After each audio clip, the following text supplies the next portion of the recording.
Muchas gracias. Les cederé la palabra a Ramón Carlos Torres para su exposición hasta por 20 minutos. Muchas gracias. En primer término, mi agradecimiento a la Fundación por esta invitación, domino a los señores senadores y a todos ustedes por estar aquí. Mi reconocimiento a la diputada Miguel Barrecochea Fru y a todos ustedes por estar aquí. Este día, como muchos mexicanos de mi generación, de mi extracción, vibro, cualquiera que sea la circunstancia, vivo para luchar, vivo para recordar, vivo para conmemorar. Es un día especial. Estar aquí en este recinto, en el día de hoy, con ustedes, realmente es un privilegio que desde luego agradezco. Cuando estuve preparando esta intervención, me asaltó un temor, me dio pánico, porque estaba preparando un PowerPoint y me di cuenta que estaba muy irritado. Y la peor combinación es la irritación con la palabra, porque se convierte en una falta de respeto pues, para ustedes, para los que les la liquidez. Entonces tomé una decisión, armar una intervención que no superara los 20 minutos. Preparé 2000 palabras, las conté, y mi deseo es compartir esas 2000 palabras con ustedes para no pasarme del tiempo. El título de este foro es la implementación de la reforma energética, retos y horizontes inmediatos, ronda 0 y 1, en contexto de precios bajos y recorte presupuestario. Los retos en la implementación de la reforma energética se pueden visualizar desde múltiples posicionamientos. El nuevo paradigma energético que pregona el sector oficial a que da lugar a la reforma carece de perspectiva histórica y de consideración estratégica de las incertidumbres que determinan la evolución de la energía en México y en el mundo. Más todavía, carece de articulación transparente y democrática con los propósitos del desarrollo nacional. Así se pone de manifiesto en el tropiezo a que está sujeta ante circunstancias como la que estamos viviendo de la abrupta caída de los precios internacionales del petróleo. Solo quien no tiene visión histórica, por supuesto, preverlos, no se le puede pedir a nadie que no pudiera prever, pero hacer un cambio de paradigma sin tomar en cuenta que ese paradigma operó durante 70 y tantos años y no hacer un análisis del mercado de los hidrocarburos, por lo menos, si no de 70 años, por lo menos de 30 años, como para darnos cuenta de qué estamos hablando, pero simplemente ahí se pone de manifiesto, no que no se haya previsto la caída de los precios, se pone de manifiesto que la reforma estética está sujeta a circunstancias que esperamos no venga otra circunstancia, pero esta es una de ellas. También está sujeta a una eventual falta de interés, otra circunstancia es una eventual falta de interés de las empresas transnacionales por el negocio petrolero mexicano. Queremos que vengan, pero si por circunstancias que están fuera de nuestro alcance no les atrae, pues como queremos que vengan y hemos puesto ese objetivo como el principal, pues habrá que compartir con ellos la renta petrolera, como ya decía la senadora, y darles otros incentivos para poder contrarrestar su falta de apetencia por el mercado mexicano si es que no llega a ver. Lo mismo el vacío para encarar la transición energética global y nacional y la efectiva articulación de la economía nacional con su sector petrolero, entre otras circunstancias. Otra forma es una forma de visualizar los retos, ahí está el gran reto. Otra forma de visualizar los retos, particularmente en el horizonte inmediato, es identificar los obstáculos puntuales que dificultan o impiden alcanzar los resultados esperados con la implementación de la reforma. Ya hablaba el señor Marc de la meta de la extracción y proponer caminos para su remoción o superación. A partir de ese esfuerzo, estoy convencido, quizás, por lo menos es mi esperanza, se pueden crear condiciones políticas más propicias para un debate democrático y abierto que permita corregir o afirmar acciones conducentes al aprovechamiento y transformación de energía en favor del desarrollo sustentable más igualitario. Es en este último sentido que se desea proponer en la mesa de debate 3 retos, entre los muchos que merecen consideración. Uno es la implementación de la reforma energética para cumplir las metas que se propuso alcanzar en un horizonte inmediato, 2018. Otro es la forma de hacer frente a los precios bajos del petróleo y el consecuente recorte presupuestal también en el horizonte inmediato. Y uno tercero, aunque por razones de espacio no voy a abordar en toda su magnitud, hasta ahí llegan mis 2000 palabras, es el de romper la debilidad o ausencias de acciones en la implementación de la reforma energética respecto a temas prioritarios del país, como es el fortalecimiento del sistema de refinación, nuestra industria petroquímica de fertilizantes, la inclusión social, el equilibrio ecológico y la articulación efectiva de la actividad petrolera a la industria nacional, la investigación, la academia y la educación superior. Comencemos por el primero de estos tres: cumplir las metas de la reforma en un horizonte inmediato. La implementación jurídica, institucional y burocrática de la reforma energética, que ha sido acelerada y descomunal, contrasta cada vez más con la dificultad de alcanzar los objetivos y metas que se establecieron como justificación para su puesta en marcha. Entonces, un reto elemental es reflexionar pública y democráticamente la distancia que de inmediato se ha abierto entre implementación y realidad, e identificar y corregir las acciones conductoras, las acciones conductoras para ese distanciamiento. Esto, desde luego, si aún se aspira a cumplir las metas establecidas en la reforma para el horizonte inmediato de 2018. Otra discusión es si esas metas son legítimas, las que el país debe aspirar, extraer, a maximizar a cualquier costo, a cualquier precio, esa es otra consideración. Pero si todavía hay respeto por lo que se ofreció hace algunos meses, pues esa es la meta. Vamos a ver. Se requiere para eso romper pretensiones de minimizar los hechos, de atribuir el distanciamiento que he hecho referencia a circunstancias externas, de reiterar promesas de un futuro provisorio sin sustento convincente, a cambio de evitar la valoración de la realidad y de escatimar información sobre el manejo de la riqueza petrolera de la nación. Ya la senadora se refería a varios aspectos que tienen que ver sobre la riqueza petrolera de México. La extracción de crudo y gas natural en 2014 fue un sexto y un décimo inferior a las metas nacionales establecidas por la reforma para 2018. Estamos a 3 años, 2015 y 2018. 4 si se quiere contar de otra manera. Lo más grave, no se observa ninguna inflexión en la tendencia secular a la disminución. Luego, la restitución de reservas de hidrocarburos al 100%, que es otra meta fundamental de la reforma, se situó en 2014 en alrededor del 18%, distante por segundo año consecutivo del objetivo. El señor Martín nos hablaba de 77%, eso fue para 2013. En 2014 es 80%, muy distante de ese 100%. Y los resultados son análogos y se repiten respecto a otras metas de la reforma articuladas a la dinamización de la actividad petrolera, como la tasa de crecimiento del PIB, el empleo, el superávit externo energético, las finanzas públicas y todo el conjunto de metas que se establecieron para esta reforma energética. La CENER, como ya lo mencionaba la senadora, asignó a Pemex en agosto del año pasado, en virtud de la ronda cero, el 81% de las reservas denominadas 2P, la suma de las probables o las probables, y el 21% de los recursos prospectivos. La asignación, dicha de esa manera informática, de información, incluye casi todas las reservas probadas de hidrocarburos. Pemex dijo en algún lado que era 100%, pero cuando informa a la SEC, a la Security Check Commission, le dice que nada más es 97%. Pues un 3% de las reservas probadas del país andan por ahí volando. Y una parte significativa de las áreas donde se alojan las probadas, de reservas probadas debe ser como el 67%, 2/3. Sospecho incluso que fue aritmético, 2/3, 67%. De ese modo, el cumplimiento de las metas nacionales de extracción y restitución de reservas en un horizonte inmediato quedó supeditado al despliegue de las capacidades de Pemex y de su calidad de empresa productiva del Estado. No obstante, en vez de activar y fortalecer esas capacidades, particularmente la ejecución de proyectos de extracción y exploración, conforme al diseño de la reforma energética, se insiste en acciones contrarias a ese propósito y que merman la capacidad para cumplir con el objetivo de Pemex.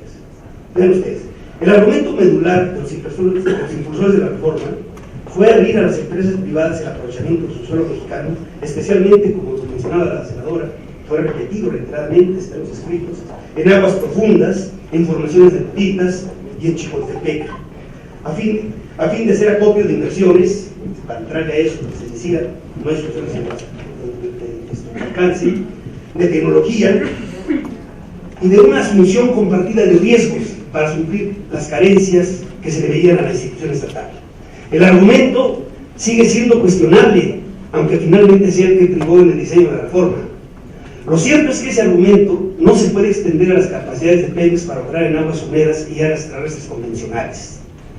En pocos sitios del mundo, Arabia Saudita, Irak, entre otros, los costos efectivos de extracción son inferiores a los de la empresa productiva del Estado. Si Pemex, sin duda alguna que en aguas húmedas, es, si no la más, una de las más importantes del mundo, y seguramente la extracción que ha tenido y la explotación que ha tenido aguas someras seguramente debe marcar un hito mundial. Así se reconoce en los hechos, así se reconoció en los hechos cuando se le asigna a Pemex en la ronda cero los campos de producción de la mayor parte de las reservas probadas y una proporción significativa de las áreas que cuentan con reservas probables, casi todas ellas situadas en aguas someras y campos terrestres convencionales.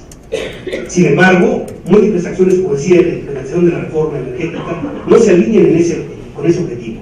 En efecto, véase, al tiempo que se hizo pública la respuesta de CENER respecto a la ronda cero, esto de las ecuaciones, se informó que Pemex solicitaría migrar parte de los campos en producción y áreas en exploración que le fueron asignadas al nuevo esquema de licitaciones y contratos previsto en la reforma energética.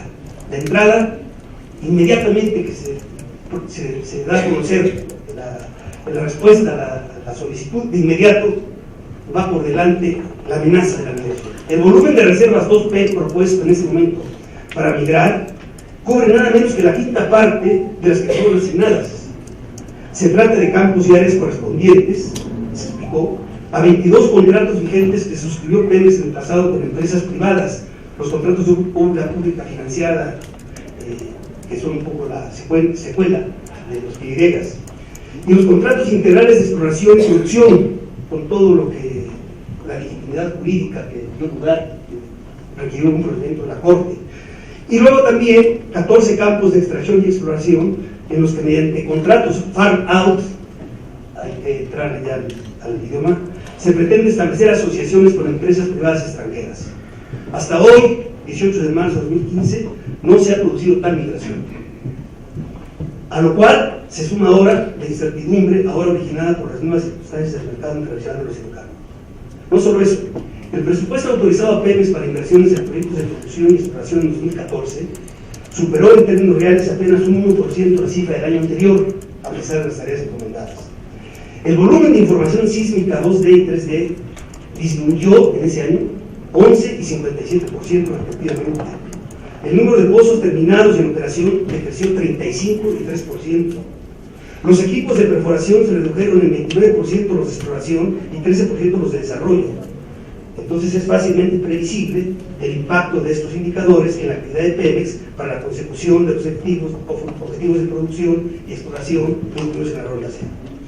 La pretendida autonomía de Pemex no se refleja en la capacidad de organizar y disponer recursos de inversión suficientes, como lo indicaría el término constitucional, y para cumplir las metas de extracción y exploración.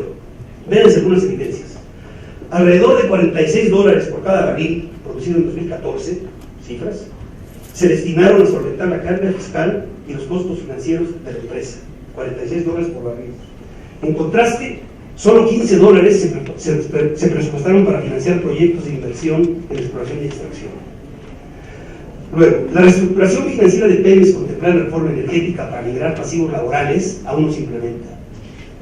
Luego, la Secretaría de Hacienda y Crédito Público decidió recortar el 2.6 del presupuesto de egresos de la Federación que aprobó el Congreso para 2015. En la voz del secretario de Energía nos hizo saber a los mexicanos que se recortaba el 2.6%.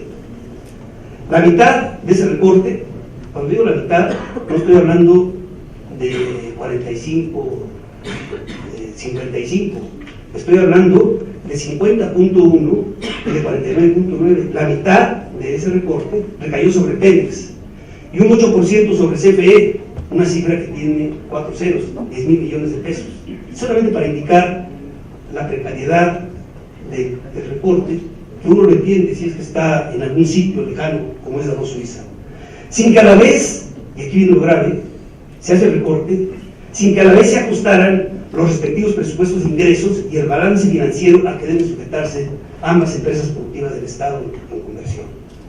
La consecuencia ineludible es que tienen que reducir de manera automática el gasto y no se reparó en las consecuencias puntuales de ello. En el caso de Pemex, se impactó la ejecución de inversiones en extracción y exploración en virtud de que fue insuficiente cancelar temporalmente, como se anunció, o en definitiva, proyectos de refinación y disminuir el gasto corriente de la empresa. Los proyectos de refinación, proyectos que realmente deben estar empollados, porque son proyectos que han sido desarrollados desde hace más de 10 años, que se empezaron a elaborar para poder cumplir con la norma oficial mexicana 086 que exigía limpieza en los combustibles. Esos proyectos, una vez más, se les da su garrotazo, y de paso la idea para los que nos pueden tener soñar de la refinería. El reto ahí está, que es el objetivo de esta pieza. Si se aspira a que la empresa explote adecuadamente los campos y áreas que le fueron asignados a la Ronda Cero y contribuya a cumplir las metas de la reforma energética en el horizonte inmediato, es necesario eliminar incertidumbres y restricciones financieras que limitan la capacidad de ejecutar proyectos de inversión en extracción y de exploración, particularmente en aguas someras y campos terrestres convencionales. Un ejemplo ilustra lo anterior. El ejemplo coincide con lo que planteó la señora. Hace menos de 3 semanas, el director de Pemex, encargado de la extracción y de la exploración, anunció públicamente en una conferencia de prensa en español y en inglés, que el 10 de febrero pasado, hace mes y fracción, se inició exitosamente la extracción de gas y crudo pesado en los campos de Ayatzil, Tequel y Utzil. Estos campos están a un tirante de 125 metros, es decir, se pueden considerar todavía aguas someras, hay quien los quiere considerar como aguas profundas, y son candidatos a migrar a contratos farm out. Sensato, como empresa, sería dotarla de recursos y facilidades ad hoc en el marco de la ley para que pueda extraer esas reservas, que según dijo el propio director, esos 5,000 barriles, que me dio mucho gusto que el 10 de febrero logró sacar del subsuelo, podían llegar a 130 y tantos mil barriles si seguía haciendo las tareas de extracción. Pero en vez de eso, se coloca a este campo en su turno en la lista de espera para una siguiente convocatoria, seguramente ya compartida, con todas las incertidumbres que ello conlleva. El segundo reto que me refería era adecuar la implementación de la reforma a la baja del precio del petróleo. La baja del precio internacional de los hidrocarburos impacta al país en sentidos contrapuestos. Negativamente, porque somos exportadores de crudo y de otros derivados, pero también nos impacta positivamente porque somos importadores de gasolinas, diésel, gas natural y otros productos.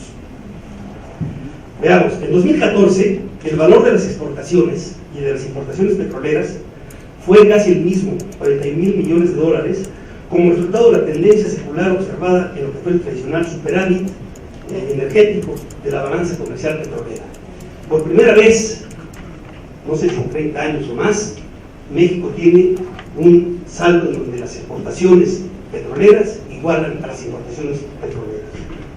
La tendencia nos alcanzó. En el horizonte inmediato de prevalecer dicha tendencia, es previsible que el beneficio de los precios más bajos del petróleo y sus derivados supere el perjuicio ocasionado por ese motivo. Al interior del país, sin embargo, el reparto de esos beneficios y perjuicios es desigual entre el gobierno federal, Pemex y la industria y los consumidores. El Centro de Estudios del Sector Privado elaboró un ejercicio numérico para 2015 en el que calcula el impacto negativo de la baja del precio del crudo en los ingresos del gobierno federal no cubiertos por los contratos de cobertura previamente suscritos para ese propósito. Este valor, este impacto negativo, lo calcula en 45,000 millones de pesos. Estima además que habrá 143,000 millones de pesos como ganancia generada por los menores precios de importación de la gasolina y del diésel, ganancia que retira el gobierno federal y que no repercute al consumidor final de estos combustibles, en virtud de que la reforma estableció que los precios del mercado nacional de los combustibles para el 2015 se fijarían no conforme se habían fijado antes, que era tratar de seguir la pista del mercado internacional. El resultado neto, concluye el centro, es un saldo positivo para el gobierno federal de 98,000 millones de pesos a costa de un perjuicio a los consumidores. Otros datos elocuentes, pero ahí de entrada se dice, bueno, entonces el recorte, ¿de dónde sacaste la cuenta? Otros datos elocuentes apuntan en esa dirección. En enero de este año, la recaudación del IEPS, del impuesto especial en gasolinas y diésel, superó en 26,000 millones de pesos la cifra del mes de enero del año anterior. En cuanto a los ingresos no tributarios, en donde están lo que se cobran derechos y otras obligaciones para Pemex, decrecieron en 21,000 millones de pesos, en medida importante pues por este hecho. En adición y en contraste, los ingresos por venta de Pemex se redujeron en 17,000 millones. Es decir, lo que pasó en enero, por supuesto que lastimó a Pemex, pero no al gobierno federal. Si por lo menos se pueden hacer otras aproximaciones, ese es un indicador. Por otra parte, los precios al consumidor de combustibles líquidos son significativamente superiores a los de referencia de los Estados Unidos. El subsidio a las gasolinas y el diésel opera hasta ahora como gravoso impuesto en perjuicio de los consumidores. Con la implementación de la reforma energética, el régimen fiscal que aplica a Pemex en 2015 torna más precaria su situación para invertir en proyectos de explotación entre sus respecto al año anterior. Vean ustedes, si el precio del crudo, cálculos no oficiales, pero por lo menos el menor de Pemex, sitúan por debajo de $52, si el precio del crudo se sitúa por debajo de $52, los ingresos de Pemex provenientes de las asignaciones se verán mermados respecto al régimen que existía anteriormente. En vez de fortalecer a Pemex, se la merma. Si es arriba de $52, va a tener una carga fiscal menor que la que tenía antes, aunque por supuesto muchísimo mayor que la de los particulares. El reto de la baja del precio y del recorte presupuestal es adecuar la actividad petrolera a las nuevas circunstancias del precio del mercado petrolero mundial en función de los intereses nacionales. No son compatibles con el interés nacional los objetivos de acotar las capacidades de inversión y ejecución de proyectos de Pemex, de sacrificar parte de la renta petrolera del Estado como medio de mejorar la competitividad del país y de incentivar la inversión extranjera para neutralizar parcialmente la menor rentabilidad ocasionada por menores precios. Es obligado replantear la estrategia energética del país, cualquiera que sea esta, y garantizar un reparto más equitativo de los beneficios y daños ocasionados por la baja del precio del petróleo. El tercer reto, que como les decía a ustedes, ya no voy a poder compartir, porque rebasaba mis 2,000 palabras que ya terminaron, es superar rezagos de la reforma en áreas de seguridad nacional, solo lo menciono. Desde luego en refinación, hay un vacío legislativo, está abandonada ¿qué va a pasar con la refinación de Pemex? Están haciendo todo lo posible para que en algún momento venderlo con fierros. ¿Qué pasa con la petroquímica nacional, con los fertilizantes? En materia ecológica, tenemos ahora dos mundos ecológicos: el mundo ecológico del sector de hidrocarburos y el mundo ecológico que es del resto de la economía, porque hay una agencia que está para esto y el Congreso, nada más este detalle, de todas las leyes que tenían que haberse hecho en la legislación secundaria, faltó una: adecuar la legislación ambiental. Se creó la agencia y se dieron facultades para que hiciera lo que hace Semarnat, pero no hay ni en la ley del equilibrio ecológico. Sí, ahí hay una falta. Lo que sí se hizo fue cambiar los reglamentos, pero los reglamentos, eso los cambia el Ejecutivo, las leyes las cambia el Legislativo, no el Ejecutivo. Termino pues diciendo que en la parte ecológica hay una serie de retos que habrá que ver: dónde están las renovables, dónde están los esfuerzos de calentamiento global ligados a la reforma energética y muchos otros temas más que desafortunadamente rebasaban las 2,000 palabras. Muchas gracias.